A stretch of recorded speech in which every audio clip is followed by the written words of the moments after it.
Hello, this is Reverend Don Lewis coming to you from beautiful Florida. And today our question comes to us from Reverend Cherise Wolfstar Lorenz.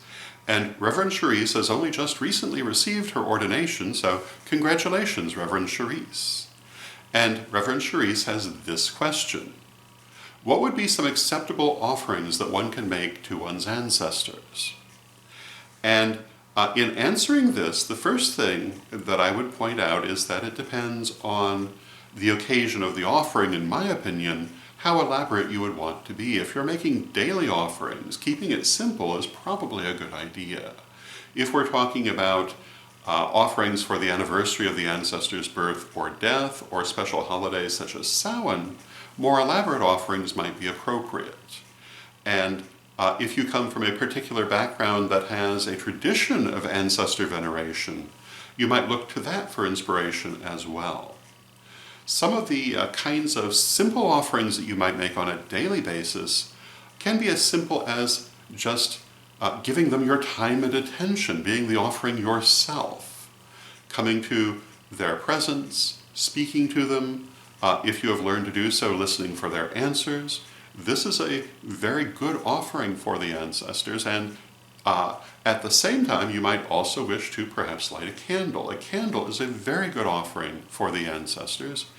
It represents life force and generates energy to help in the communication.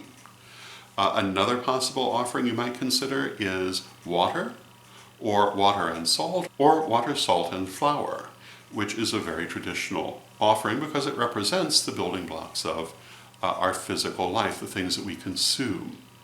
So these are some of the kinds of simple daily offerings you might make.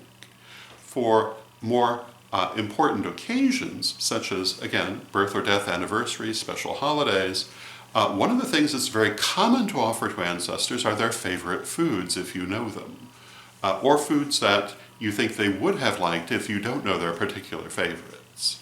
And it's not necessary to make an entire plate full of food for them, although for certain holidays that might be desirable, but really they're not taking the food itself.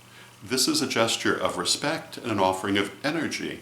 So a small plate with just a bite full of the relevant foods is quite appropriate as well. It doesn't have to be a whole place setting. Things that they would have liked to eat, things they would have liked to drink. If they liked coffee, coffee can be a very appropriate offering. Tea can be a very appropriate offering. If they liked candy, you might want to offer them candy. If they enjoyed certain kinds of music, playing that music can be a very relevant offering. If they enjoyed jewelry or art, you might want to make offerings to them of these things, which can then become part of the altar. And these are some of the things that you might consider offering to your ancestors. But again, the most important thing to offer is yourself and your relationship with them. And so taking the time to make the gesture is very important in building the relationship, more so than the specific offering. I would say that at least it's good to light a candle, but I recognize that that's not always possible. And sometimes all you can do is talk to them. And that's perfectly fine. So these would be my thoughts on the matter. I hope you find it helpful, and until next time, may you blessed be.